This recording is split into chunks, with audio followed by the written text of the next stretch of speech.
वंदे मातरम। और आप सबके इस गुरु माता पिता को प्रणाम करते हुए, बच्चों को बहुत सारी शुभकामनाएं देते हुए और बुजुर्गों को राम राम।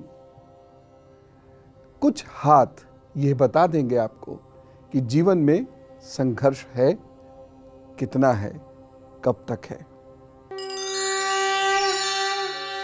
हमारे हाथ पर दुर्भाग्य की लकीरें होती हैं। कुछ हाथ तो आपको ऐसे मैं बताऊंगा कि यदि वह लकीरें हैं या आपके हाथ का वह पैटर्न है तो जीवन में हर सुख से पूर्व बहुत संघर्ष करना पड़ेगा।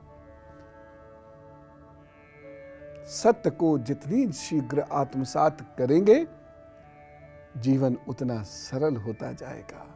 सत्य से भागने से कोई फायदा नहीं। इन लकीरों को समझिए, क्योंकि यदि ये लकीरें हैं या ये हाथ के पैटर्न्स हैं, ये चिन्ह हैं आपके हाथ में, तो बड़ी दिक्कतें हैं। आप में से बहुत सारे लोग कंप्लेंट्स करते भी होंगे ना, बहुत मेहनत करते हैं, हासिल नहीं होता, बहुत धन कमाते हैं, रुकता नहीं है, बहुत दोस्त कमाते हैं, रुकते नहीं हैं। मेरे साथ क्यों ऐसा होता है कि लगातार दुख दुख दुख और दुख। कब जीवन में सुकून से दो रोटी मिलेंगी? ऐसा होता है। चलिए मैं आपको हाथ पर दिखाता हूं ऐसा क्यों होता है, और यह भी बताऊंगा कि इसको खत्म कैसे करेंगे। अगर आपकी जीवन रेखा ऐसी है, बारीक और पूरी है, प्रॉब्लम नहीं है। लेकिन अगर आपकी जीवन रेखा बहुत हल्की है, पतली सी है, बीच में उसमें किनारे से निकलते हुए चले आ रहे हैं, तो यह आपकी जीवन रेखा एप्रोप्रिएट नहीं है, ये मुफीद नहीं है, ये लाभदायक नहीं है। और यदि आपकी जीवन रेखा चौड़ी भी होती जा रही है इस तरीके से, ये बहुत ज़्यादा डार्क हो जा रही है, अनइवनली डार्क होती चली जा रही है इस तरीके से, यह भी अच्छी नहीं है। तो बारीक जीवन रेखा जो बहुत बहुत क्लियर नहीं दिख रही है, एकदम यहाँ की तरह से एकदम क्लियर नहीं दिख रही है, वह भी अच्छी नहीं है और ये भी अच्छी नहीं है। दोनों में संघर्ष अधिक है, दोनों में तरक्की स्थायी नहीं है, यहाँ तक कि आपके रिश्ते भी स्थायी नहीं हैं। आप गायत्री के उपासक हो सकते हैं, आप महामृत्युंजय के उपासक हो सकते हैं, आप दुर्गा जी के उपासक हो सकते हैं। कोई एक साधना आप सीखिए, इसको सीखना पड़ेगा। साधना के कुछ हिस्से होते हैं, जैसे कभी यज्ञ करना होगा, कभी उपवास करना होगा, कुछ चीज़ें नहीं खानी होंगी, कुछ चीज़ें नहीं पहननी होंगी, कोई रंग का इस्तेमाल नहीं करना होगा, आदि आदि। वह सीखिए, तब जाकर आपको यह पता चलेगा कि यह धीरे धीरे आपकी रेखा ठीक होने लगी है और अब संघर्ष कम होता जा रहा है, चीज़ें मिलने लगी है। ख़त्म कभी नहीं होगा, यह मैं आपको पहले ही बता दे रहा हूँ। दूसरी चीज़ जो इसके साथ आपको देखनी है, यहां पर कभी कभी क्या होता है, चेन बन जाती है, ऐसे ऐसे। ये आप बहुत गौर से देखेंगे तो ऐसी डार्क चेन होगी। जीवन रेखा पर अगर ये चेन है, ये लगभग आपकी उम्र आज के हिसाब से 50 है। अगर ये यहां तक है तो ये 15 मान लीजिए। इसी प्रकार से आप अपनी उम्र को कैलकुलेट कीजिए। जहां तक ये डार्क जीवन रेखा है, जहां तक ये कटी फटी या ये चेन वाली जीवन रेखा है, वहां तक दुर्भाग्य आपका पीछा करेगा, कुछ काम नहीं होगा। इसलिए आपको बहुत मेहनत से उस चीज को समझने की कोशिश करनी है जो मैं आपको बता रहा हूं। यानी कोई एक अनुष्ठान पकड़ लीजिए, कोई भी।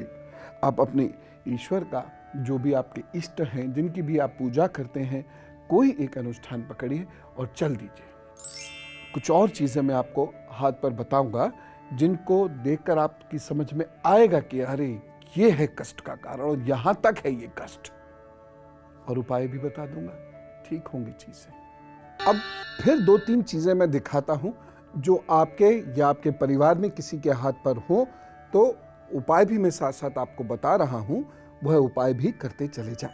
दुर्भाग्य की बात है तो भाग्य रेखा की बात तो हम करेंगे।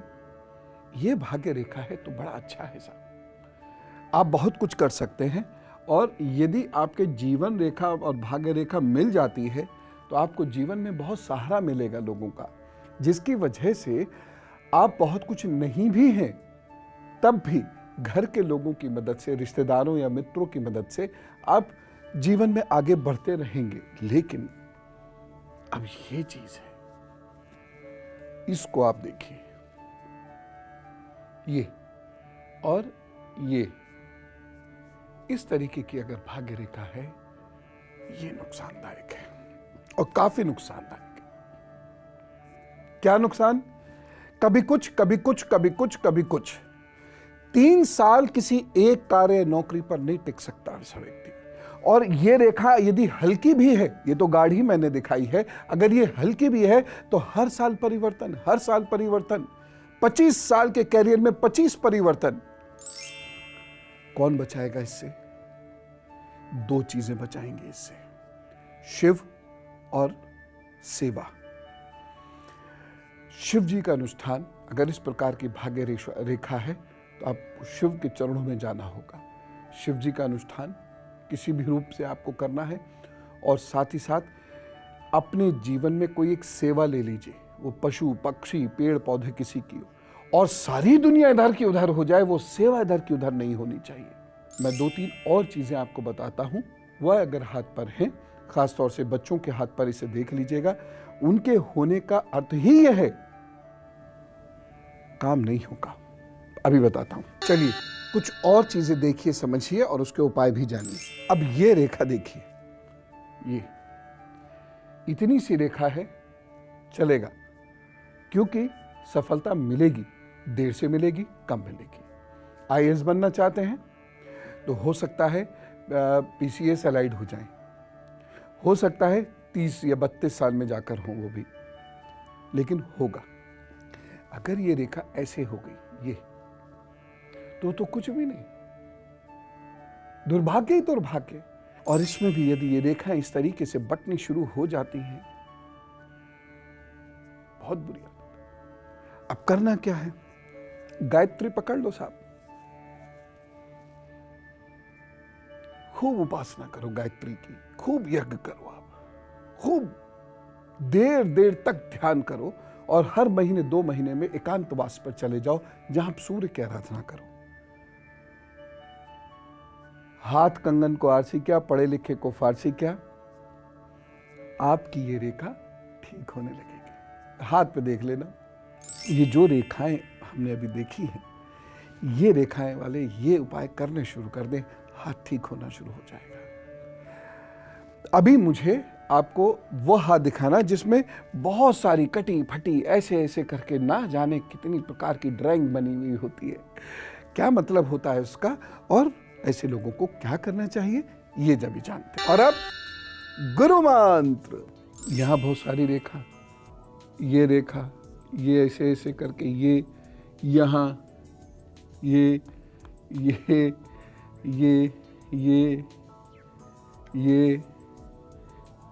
इस तरीके की। ऐसे लोगों को क्या करना चाहिए? अब करना क्या है? एक डायरेक्शन में सोचना है बस, 100 डायरेक्शंस में सोचना नहीं, और एक्सेप्ट कर लेना है कि मेरी जिंदगी में मेहनत बहुत है, नुकसान बहुत है, रिश्ते कम हैं, और दुर्गा जी के पैर पकड़ लीजिए। फिलहाल आज उपाय की तरफ ध्यान दीजिए। जो आप संचित कर्मों से लेकर आए हैं वो लेकर आ गए हैं, अब उसमें कोई सुधार आप वैसे नहीं कर सकते। हाँ, यदि आप लगन से उपाय करते हैं तो निश्चित रूप से आपको लाभ प्रभु देते हैं, देता वही है, इसलिए उसकी याद कीजिए और मुझे इजाजत दीजिए। चलो, राम राम, नमस्कार।